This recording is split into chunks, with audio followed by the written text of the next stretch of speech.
Hello and welcome to the Brooklyn Rail's 70th Radical Poetry Reading. I'm Nick Bennett, the Special Projects Editor here at the Rail, and I have the pleasure and privilege of being your MC today for a poetry reading featuring Margie Cronin, Kirsten Ihns, Elizabeth Robinson, Maggie Louisa Zavgren, all lovingly curated by Billie Chernicoff.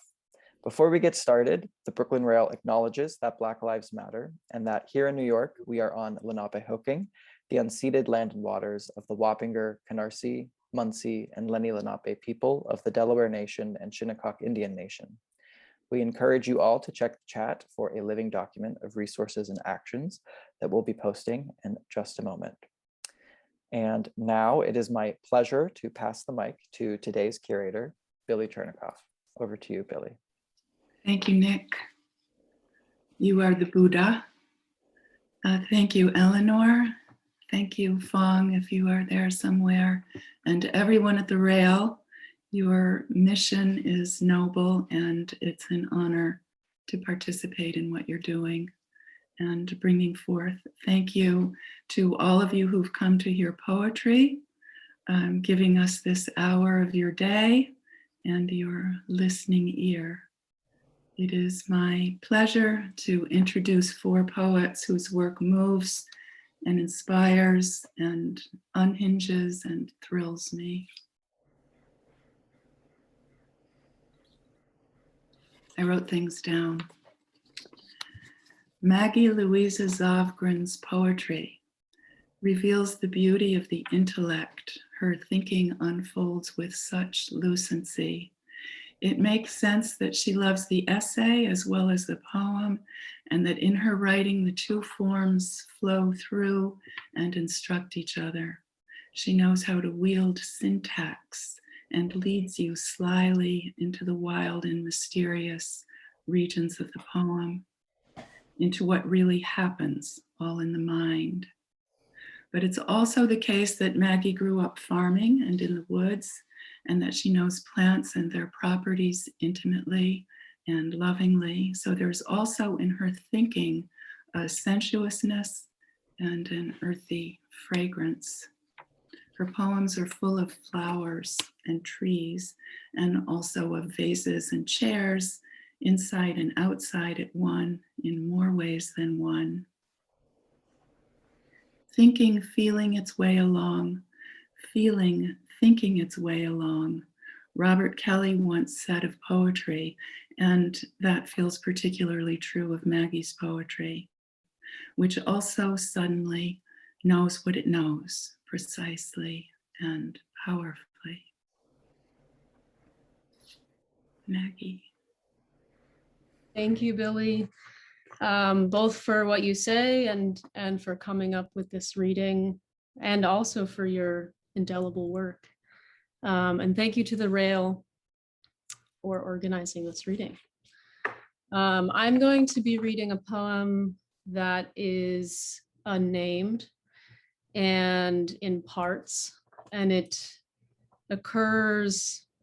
has to do with glimpses, I think.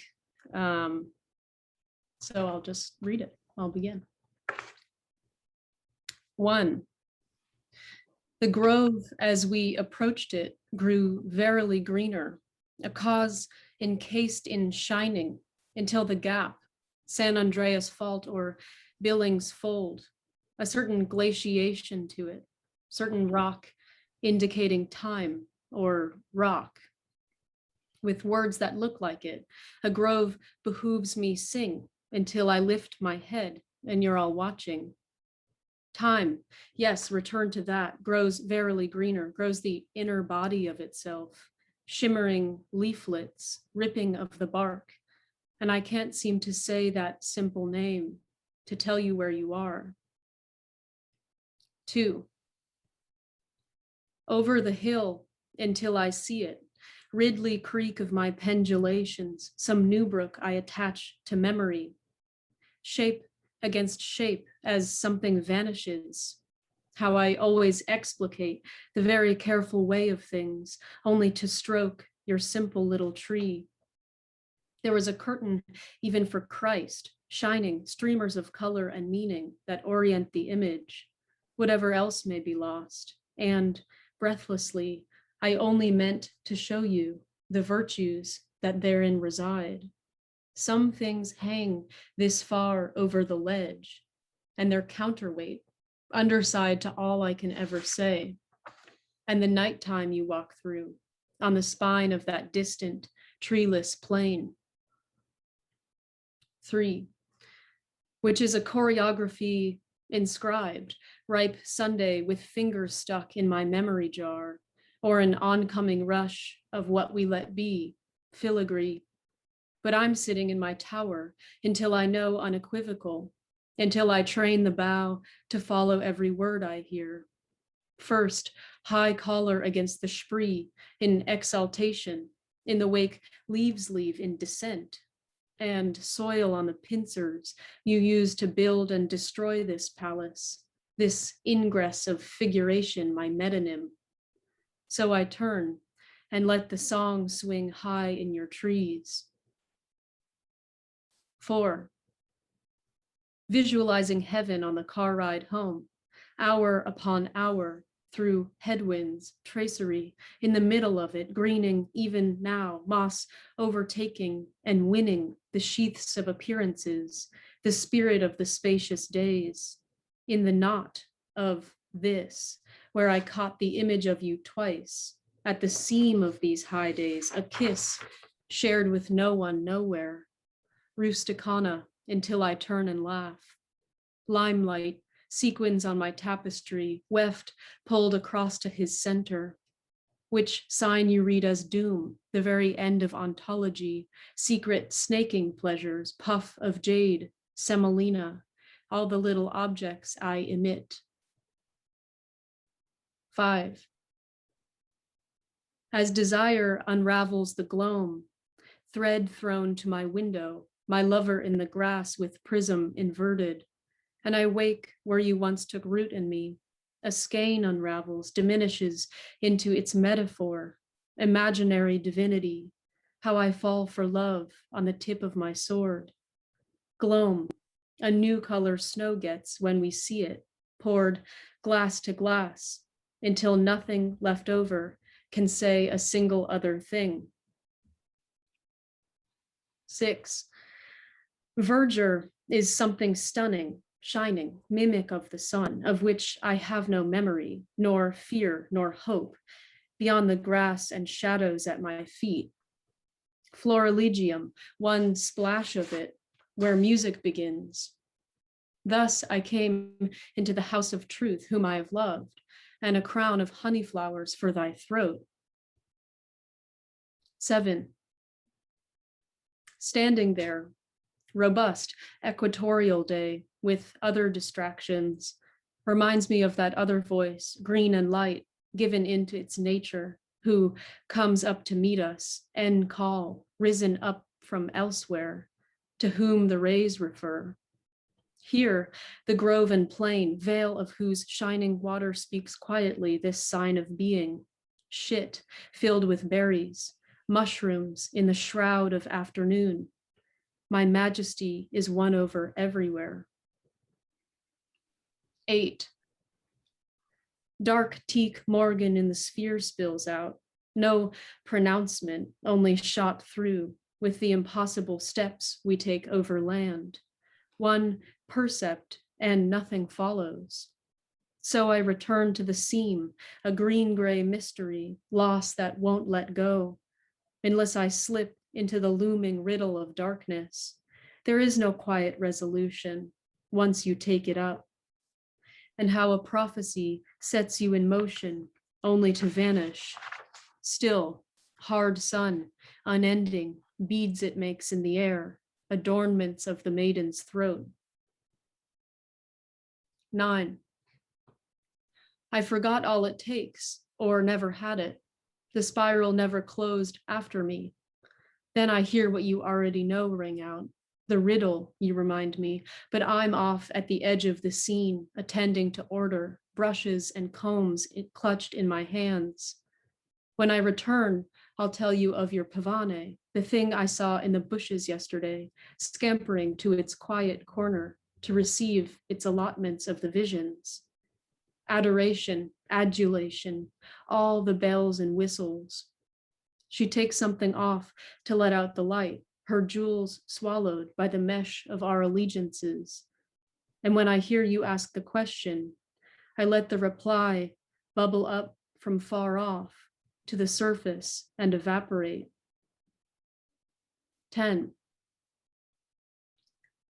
Irrevocable, misted, wedded shore, I burst from bud to husk, count, seek, and rule on this line, there, amor, to there, with listicles off your lips, every loving angel yet to pass our winter door.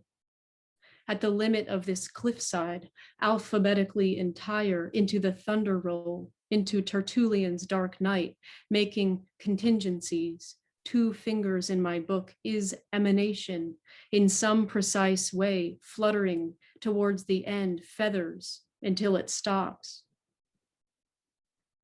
11.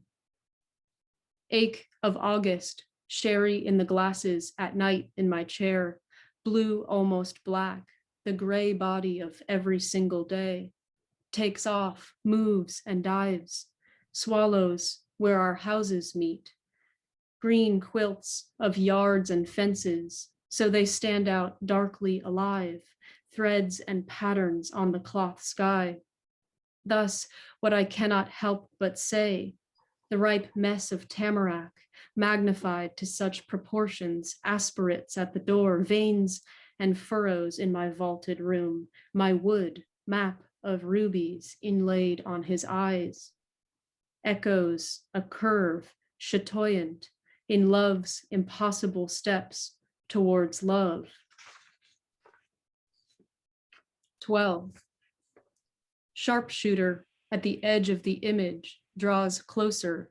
One flit of you, transpierced, shivering, I recall into the instant, falls through these mires of diaphanous indications, comes closer as the creature learns to speak his name. 13. So the moss overtook it, on the verge of articulation, emulations everywhere until they are loosed, let slip.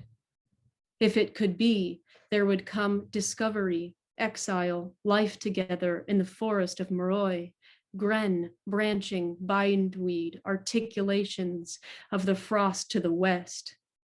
If it could somehow grow into the hollow where I say no word, and fold and twine 2 shoots idly with my bright and blooming hands. So we came up, crossed the field stripes, as the swan crosses the first, last, darkest river, not to come back, certainly, but together. Thank you.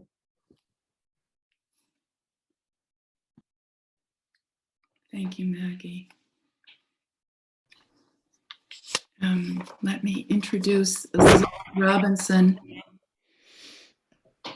Elizabeth Robinson, who's been one of my poetry heroes for a long time, and that's probably true for many of us. I am curious to hear Elizabeth just after Maggie, and I arranged it that way deliberately because I think they share something subtle in their poetries, a gravity, perhaps, and a feel for the beauty of an argument. You can see what you think. I find in Elizabeth's work also a true morality, born of compassion and imagination. Though she writes with tenderness and vulnerability, she also writes with stunning confidence, a sure-footedness that is somehow beyond both faith and doubt.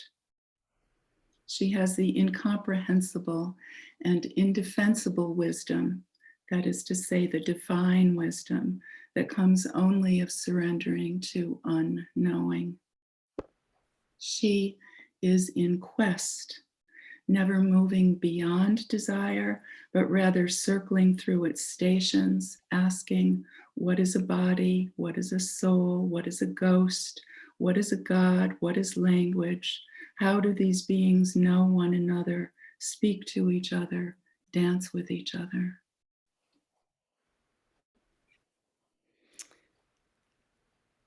Thank you. Thank you so much for having me here today. I'm a little bit hoarse. I'm delighted to be welcomed by the Brooklyn Rail and Billie and all of the fellow readers. I'm going to start by reading a poem that just got posted. Thank you, Jared Fagan, on Digital Vestiges for Black Sunlit. It begins with a quote from Emily Dickinson: "Lift the flesh door. Veins seen blue through the veil of skin as light through blotched glass. Pulse implies sequence, light in circuit. Blood makes its uncanny route through the body, ribboning into, through, then past. Living is ritual and repetition. Passage refigures the flesh as translucent. It brightens the surface, but there is no surface except the marrow's inmost window, by which the cell is born, eluding light into movement." The second poem I'm going to read is brand new, so here we go. It's called 32 Lesser Known Symptoms. It's a bit longer. The tendency to carry chill between layers of clothing instead of on the body. Pain in the throat and neck when reclining, but not when ambulatory. The death of a friend, but then again, the death of thousands, even hundreds of thousands, of millions. The compulsion to finish tasks ahead of time, in case. A body so arid that a bloody nose manifests as bright red dust on the pillow. A fretful tendency to repeat. The euphoric vision of clouds on a cloudless day. The sensation that one must plug one's own ears in order to hear revelation. Fear that any coastal sight may flood uncontrollably, including the rims of the eyes. A garland of worry lines that bears down from the forehead until it drags the mouth open. The possible death of any given person with whom one has previously had contact. The dogged compulsion to repeat. Dread that democracy has ceased, accompanied by the frantic need to verify one's vote over and over again. Coming to consciousness to discover that one's eyelashes have been glued together with the adhesive that previously sealed the envelopes. The conviction that something like fire will sweep through and burn an entire town within half a day. Allergies to invasive flora and only to invasive flora. Ergo, breathing as though through a sieve. Sudden credulity in the face of conspiracy theories. Certainty that patterns are observable in unconnected events. Indignant, repetitive outbursts. Downy hair that covers all orifices. Irresistible urge to count and recount items on a list, but resistance to crossing them out once completed. Bruised heels, painful feet, though less so when walking and walking away. Awareness that one is being targeted in the form of constant calls to jury duty. Longing for something sweet, but really a longing for the description of something sweet, since the reality always disappoints the tongue. The need to plug one's own ears in order to smother one's own voice. Tendency to use a mirror to blot oil from one's aggrieved skin. Loss of friends due to incivility, an unsurmountable workload, forgetfulness, or death. Cataracts on the eyes that dilate the pupils and facilitate religious visions. Joints so starred with bone spurs that they create white noise when one walks. Cessation of the need to repeat. a cyanotic garden growing out plushly from beneath one's finger and toenails.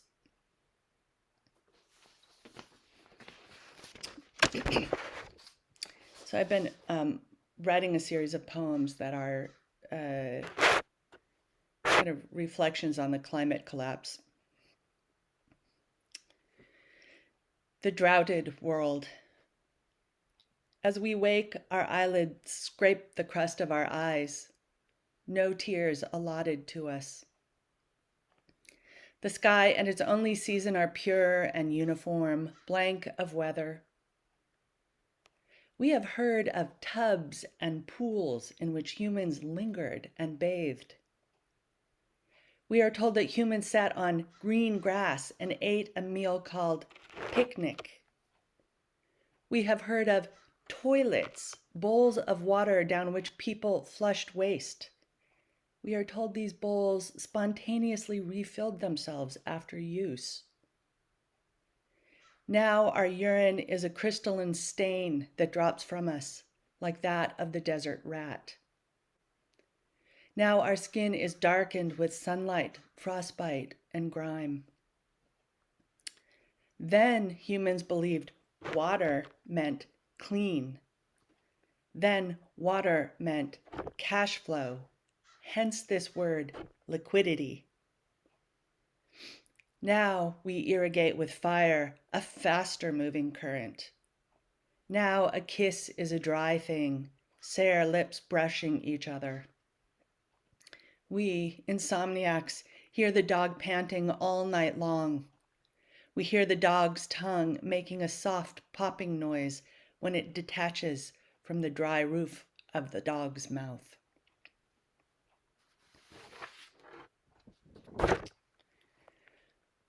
The flooded world. We name our children Sandy, Katrina, Maria, Mitch, Ida. For to be pregnant is to overflow. What we can no longer hold inside emerges to its own agency. In the flooded world, we do not cradle our offspring, they burst through and from us. We learned of our fecundity the wrong way, when the downpour from above met the rising water from below, just at our bulging waistlines. Here at the site where what must be born forces its way out. We remember that 60% of the body is water. This does not make us more buoyant. Our daughter, La Niña, and her dry eyes. Our son, El Niño, and his weeping. We gestate force and not presence. Afterbirth of black mold. What we give birth to, torrent, and then debris someone had once grasped before losing hold. And I will finish with something a little bit less grim. This was an Olympian experiment in which you'll hear syllable sounds are repeated. It's called Sun's Net Sonnet. Arise, awry, bless, bliss. This, thus, sun sung on dawn, bird, bird in song insensate as asters stir tulips. Two lips address, undress, win kisses in chaos endured, in duration shun sorrow, so rove raven and crow, haven in code. Bright benighted tedium, medium of hover over ever, garden guarding virtue veers to lust, lest bliss, blister, stir. Amens, amends. Thank you.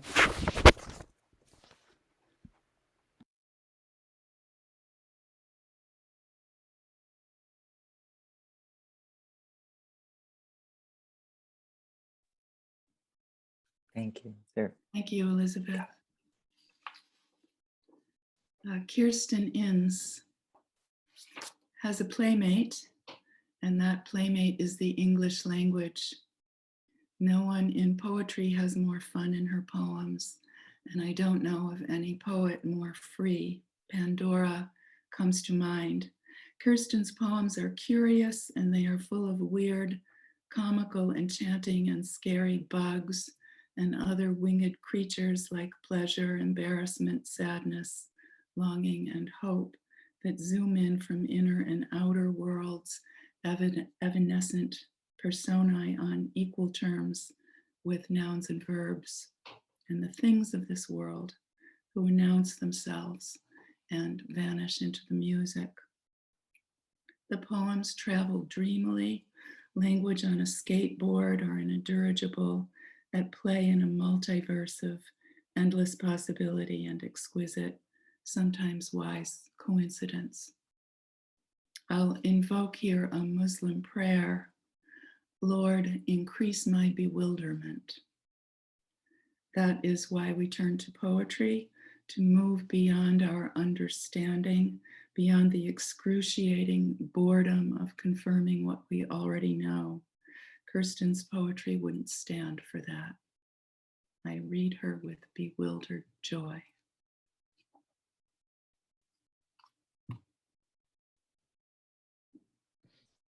Wow.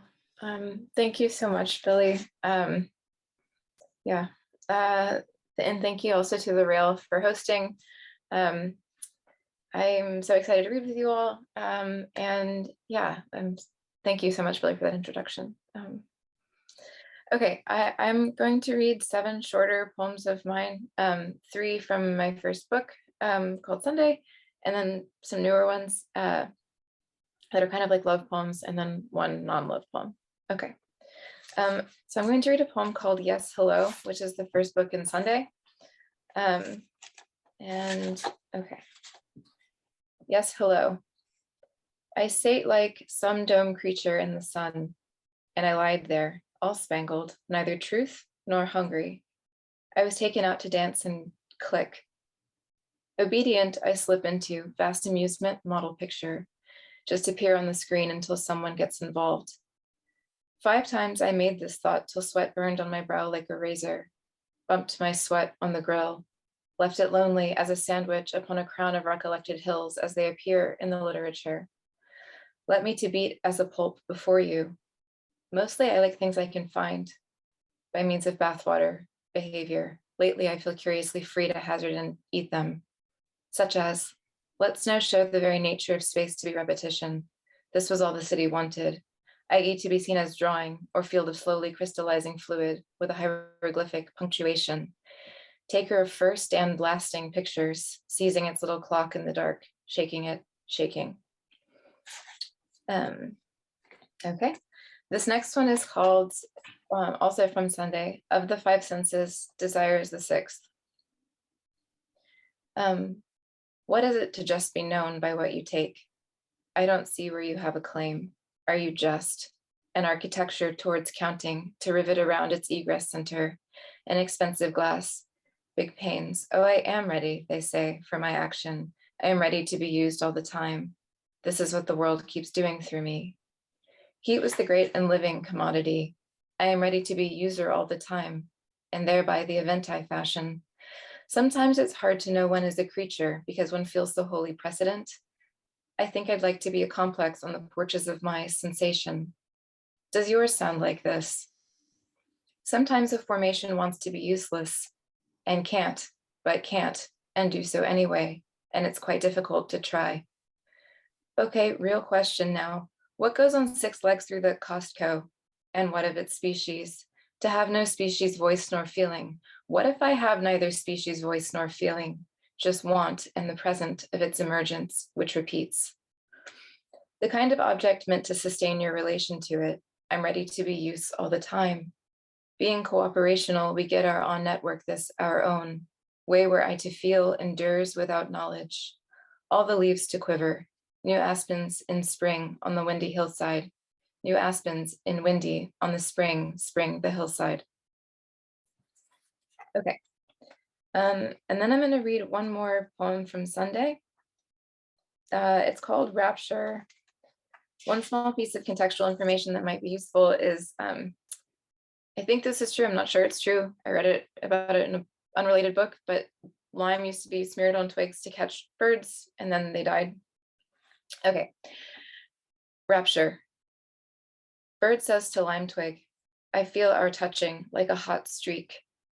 Which standpoint, insistently tropical, left a tiny furs on my mind to things. Said the lime twig, I want to go in a new door, even if it leads to the same building as the others. Okay. And I'm going to pivot to reading some newer poems that kind of follow from there. These are also love question mark poems. Okay. This one is called Immediately Motionless Likeness. By going, you have to be and. Seek it out, said the starlet in the shared volitional language of space and time. Explanation thrashes round the thing but doesn't touch it. The thing we know then as style of thrashing, or ripples in the pond sufficient in itself, she licks her tongue, it could be desired as a figure. Faithless as a class of examples, I found new objects swimming blankly in a common sense by going alone to listen to them in the night light of their pool. To begin with life or stars, the spring as source or season when to start. I love what you said about the birds, as distance is required for attraction, and force keeps its distinctions in a tall hull called law, clever in the style of depth in a painting, sumptuous for use and briefly this, of fancy, pity, and devising. Wherefore, as it is at the right door, make it language or rejoice, and this is how you touch me in my other ghosts, and short of the occasion, just a frequent mist of atoms, all touching in the arms, like an error in the wish. Okay, then this is a very new poem called By Love I Mean What You Mean Now, or By Love I Mean What You Mean Now. There is a scrap in the sky. It itches when I itch it, so we are in love. A woman skates a lane on the frozen lake. Some of the fish are dead, and some are not. Okay, I'm going to read two more. One is called Hi, Hi, Hi, Hi, and it was published in this wonderful journal that Billie edits called Salt. It's one of my favorite journals. Okay, Hi, Hi, Hi, Hi. Oh, and it's kind of like a sound poem. Hi, hi, hi, hi, where you are. I wore your shirt to my German course. I use whatever serves toward a door. Or if words blur, words fog, or smear, morning words, I thread fog cords through form. I smear, I avert. I prefer my seams are unsure.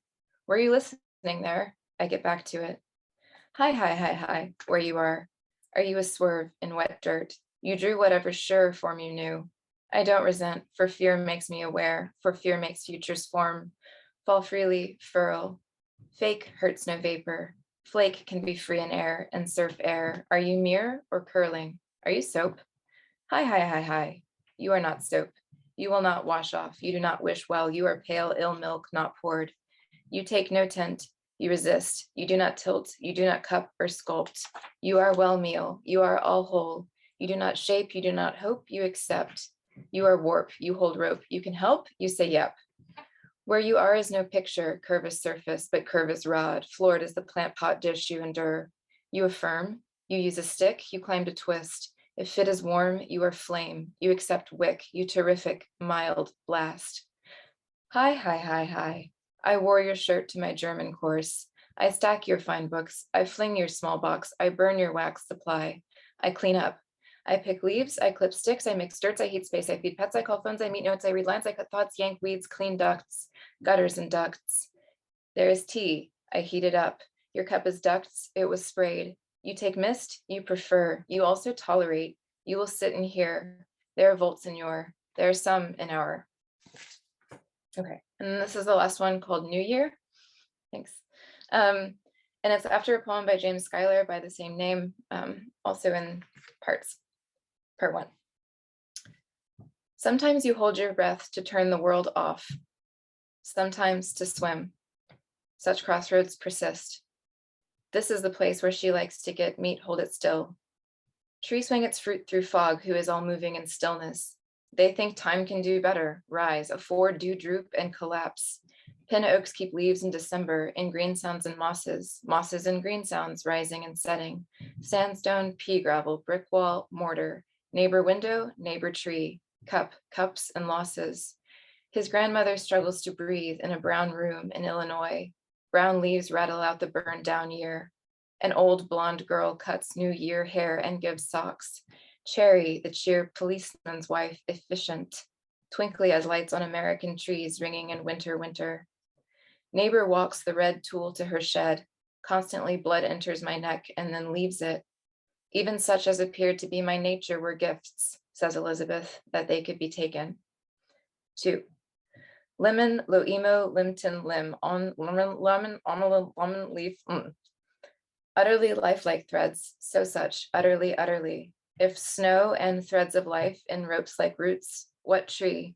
She looks out her frozen doe eye, sky eye, dipper gusher. 3. The year is a marvelous ice, put down in beautiful dress. It tilts toward the Bethlehem star through blue hedge lights in Florida. My secret splits apart and runs away from me. Oh no, who knows what the day will day? It will start the weekend and edge unreliably toward control. Time is out of its head, makes keen and sourceless noises. Jupiter wheeling and wheeling, red dot, marvelous, ruinous. Those people were lemon experiencers. They were living. A good sour makes one motionless with pleasure. Likewise, a good cliff, appointed food. A string-eating woman may think a long string thought and become mere throat, pecked out, I like, or live in joy. It's hard to say. Thanks.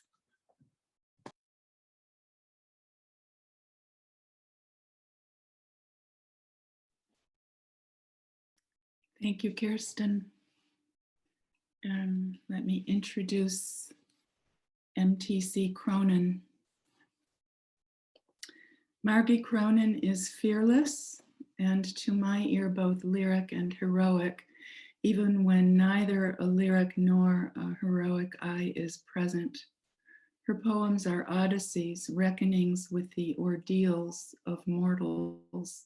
Being is embodied in her language. Margie dares beauty and death and loss and time to make themselves known to her in all their devastating and sensuous and joyous particulars. She does not shy away. Language itself dies and resurrects itself in her poems. The writing can be elegant, spare, without ever losing the feeling of someone speaking as a person speaks. Not too much fussing, tinkering. She trusts the poem and leaves its life force intact. I don't recall Margie using the word love very often in her poems, yet it seems to me that that's the one law her poems bring down from somewhere on high. And as Hillel says, the rest is commentary, sassy, political, sexual, deeply philosophical, gnomic, and prophetic.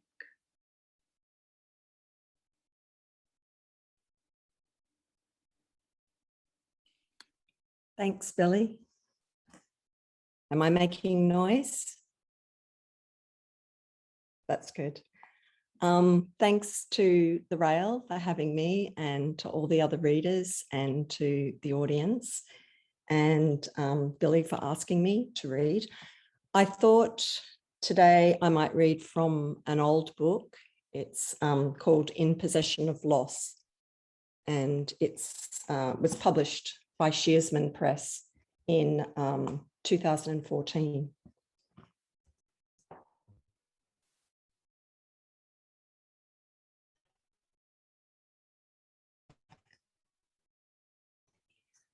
Still alive, the dawn. Dawn never meant a morning. Law couldn't say itself enough to the word stepping out of bounds. The mathematical equation of the parachute only sometimes survives landing. In the cemetery of Welcome to the New Man, evolution is digging for the gravedigger. Each clod of earth muffles the sentence. You cannot say my name without saying your own. We lose ourselves between the heart and the mouth. We lose each other between the lip and the heart. Only the word is in possession of loss, saying what's lost by naming all loss as love. Shall it be the relations of the dead to the dead become known as the eros of forgetting? The words, then said, then cells blood, then bones teeth, then flesh hair, then time falls out when all words are coffins reopened. Your effort seizes you and carries you to the grave. The stones. Sun-spoken, sand is track's best canvas. Sand loses all tracks. Today I have written as well how the stones show me curiosity, because they never open their mouths. Save all words by staying shade shut. What fails your tongue entreats and worships, always without grace? The hollows. We are the hollows, we are the nest. We are overfilled, excuseless. In an orchard of fists, we fight each other's motives. We break our bodies over each other, then cry because it cannot be undone. Fever reminds us of ourselves, how we are entangled with chaos, how we are at our own mercy, companioned by all proportions. How much of what I write did I think of? How much of the answer matters? These are equal. The scales. A poem weighs nothing. Innocence bears no record. The recording hand is heavy. The wound is inscribed in the heart, crawling on all fours through justice. The rosaries. The rosaries of wine, the willingness in the sun, the old friends grown old, the shadow of a person over a person, the 9 lines that began 9 times, the apostrophes of winds, the history of cockadoodle-doos, the seems to me of the grass, the butterflies of doubt, the beliefs and their fences, the grain, circle, blueness, lung and bait, plotting beauty, the little happening voice asking for its candid mate, the word that gathers together the universes. On a raft of words, the lips swim to the island of the heart. The call. On a lost, strange path in a little city of words lies a dog and man story. Is it home that dreams of a language that listens and comes when you call? The mouth to one's mouth across the fantastic and imprecise foreign valley of time. The land. The land published as a bestseller, the critics with their greasy tongues forever adjusting the public, the stock market subtracting profits from our dreams, the metaphor lassoed and dragged on its knees through language, the whale made small by the desires of men, the scholar of drudgery never minding his own business, the million forgotten swallows reflected in the mirrors of the void, the prayer knocking down God's door and finding not God, the lust for God, the impatient skeleton no longer comfortable even on soft grass, the corpse, the cause of all fetal dreams, the remains of the remains, counting the profits of the dead, the new commandments found in a wishing well. With what I have written, everybody gamble. The moral. The moral does not survive the moralist. What does a knot in the woods secure? What are you doing with that measurement in your hand? A plum holding a plum. Never make what will mock you. If you think something lost would make you less, lose it. The ghost. The ghost of the tree haunts the tree. The ghost of man haunts men. Waiting spills from death and bursts to life all around us. Overfilled, we live anywhere inside the ghost line. The breath under the song that delivers the song beyond death. The time. This time appropriate. This time not bound by anatomy. This time a door with no wall. This time these are your people. This time the bodiless lives. This time a single polysemous meaning. This time the rule not following itself. This time all wrongs lost. This time each in its best spot. This time nothing rewritten. This time only this account. This time a bright shining purpose. You cannot separate what falls and what does not fall. And so refrain, and this is my refrain, the sun. The sun that grows this wood in my eye, this sun that buries you is a child on my lap laughing, is how we took the coffin and put it in the earth. Sorrow is how time plays as it ages, is a child on my lap burying the coffin full of laughter. That is this sun wiping the wood from my eye, this sun in the earth, your sun in the earth. With one small light in your hand, you think you can supplement the night sky.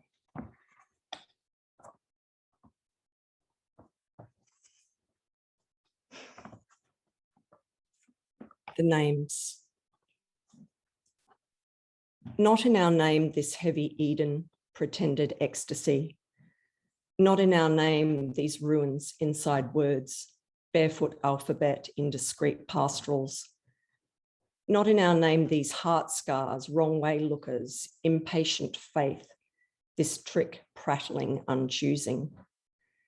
Not in our name the names of those who eluded our denial, who let only the complete world pass their lips. Only one word could they recognize, but it was the word whose true meaning is to be misunderstood. The lighthouse. The lighthouse inside your dark house warns you of the night, a black hat for each star, a black hat for each star. Only moon, sky's host, shines earthly, warns you to unbless me. From the consequences of our limited perception, we are protected by faith. The light. God is missing from every breath that forms his name. God is for those who are gifted with blasphemy. Shine like gold under the light he wears on his little hat. The hat likes every head, and the well will never lie to the bucket. The true answer to the prayer is regardless. The prayer is third person. With what the world tells us, we evolve into silence. The lies. It's only truth now, looking around, only ease, kindly articulated. I am not lost, as all the lost have found me. How gratefully the lies fold up their tongues, stop telling, and so remembering when it perfects itself as being. The souls. The warriors' souls crack like thin sticks over their generals' knees. The tree's soul is always dressed as a bride. The atheist's soul is a lynch mob. The souls are signs of waking and leaving the dream alone. Asleep in your body is the last bit of time. Woken, you are fully alive, as is all that is dying.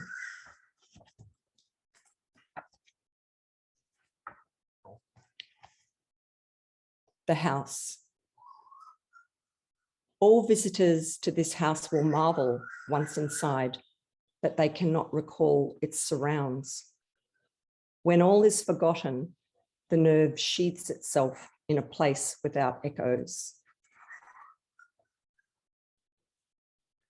Loss is a metaphor for our own lack, unnecessary lack. What you have lost is fixed in loss, what can never leave you. Epilogue, the bird. The streamy babble of the smallest bird upon the far-off sound of midday. Lucid tree, lucid stone, speaking through the madness of wind standing ground. Where is the eagle which has killed the cock in a sky that spins ever earthward, where a child's head gentles a pillow as night undoes? Only to be forgotten dreams remember the moon in the skulls of wary deer along the fence, or the last task of the final evening before this death. 2 leaves, 2 eyes admit dawn, and the sun agrees to this final reason. The waking cry of the first bird is good enough. Thank you. That's it.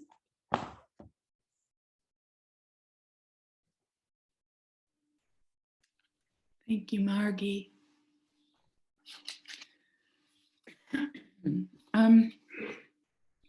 I started this first poem up north, but when I came down here to Charleston, I transposed it to a southern key magically and kept working on it. And I've just written the last parts in the last few days. A serial poem maybe, or a series of poems. And the last section is a sort of violation of a translation of a verse of Dante's. Charleston's nickname is the Holy City. So I'm calling this Letters from the Holy City. Over streets that cross themselves like pilgrims I rove, past houses secreting the pianoforte, the tragic perfume of sugar and linen, agony, lullabies lost to us. Turning right at stones, left at flames, or jessamine climbing through wrought iron lyres, I rove, arriving at neither moon nor sonnet nor any answer whatsoever. Where else would I be but under this sky shining with gods and beasts who mirror our condition, ardor? Salt blurs the letters one by one, drifting through alleys. The incense of church and marsh fills the post office. The letters are ruined. I am ruined. How shall I send thee? All is wondering, my love.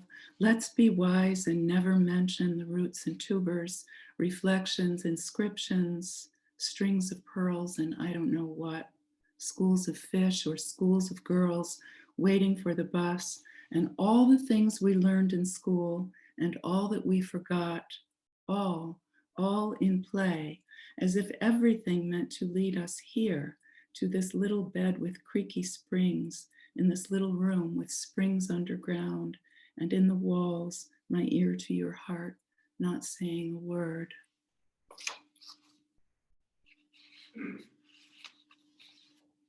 Sometimes it's helpful to put things in columns, to have a right peach or pocket watch handy, or a map or a compass just in case, so the mermaid and diver can find each other, lest they wander forever in our dreams among their reflections and fishy scribbles.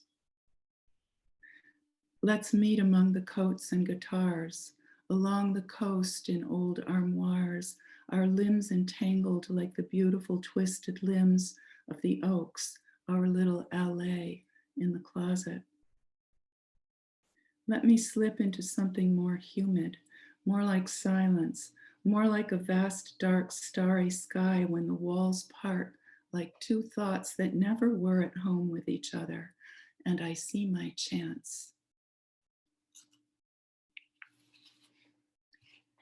Let me start again.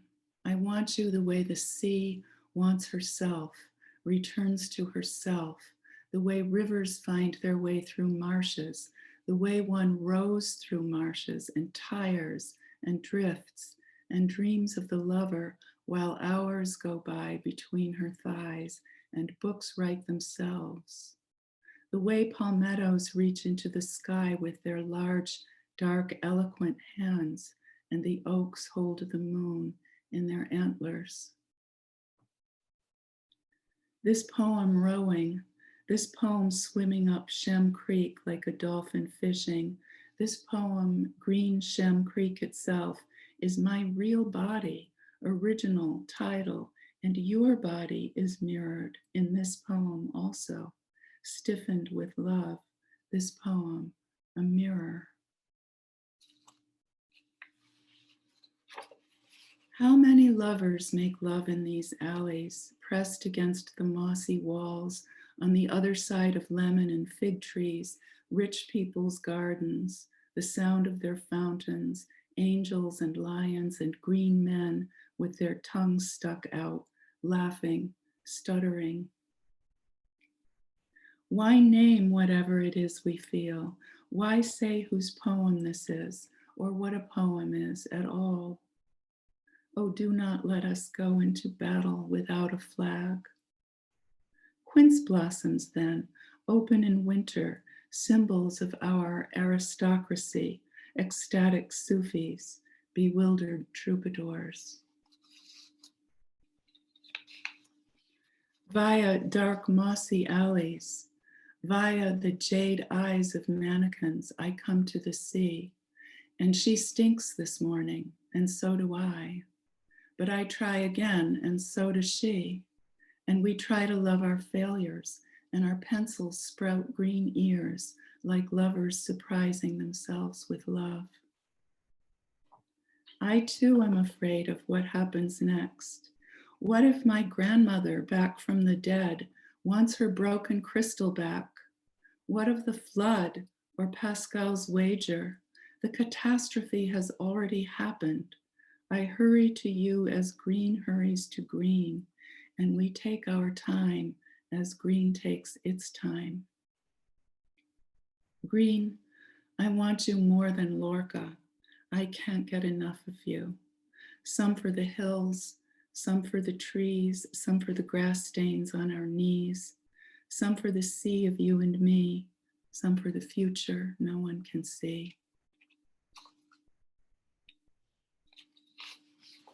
Whose is this green hand in the sky? What are the teachings I came here for?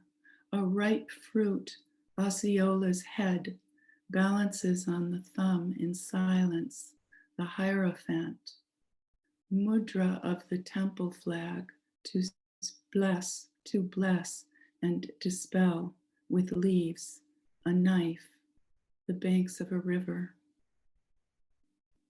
We have other dead and other vowels. We're strangers, except that we're lovers, splashing naked in the fountain.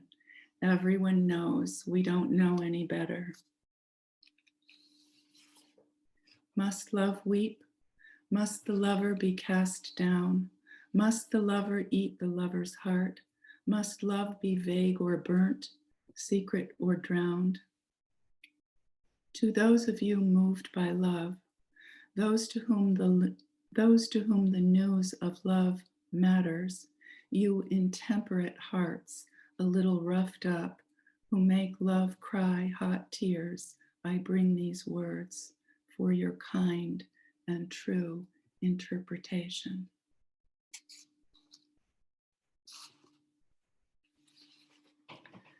This poem was just published in a wonderful journal online called Columba. And the name of the poem is Mongolian, close to the Mongolian New Year in just a few days. A man with a pasture and no woman, the moon is his drum. His horses are stone horses, cloud horses. Where does that road go? The road of a wild dog, hobbled mule, the road of a drunken man, a crying man, lying down in the road. Where can such a road go? His broken heart the carcass of a she-goat. What will become of her child? Even the wind doesn't know, keeps asking. Maybe the stone knows, maybe the grass. Someone is counting his goats. A man is singing his goats out to pasture in all that is left of language. And this poem I'm reading, it was published a while ago on Blazing Stadium. I'm reading because I'm thrilled that someone asked me to read it. And it's called A Life of Its Own on Blazing Stadium, but when I wrote it, I really named it Dear Reader, but I was too embarrassed to put that on there. But now I'll tell you its real name is Dear Reader.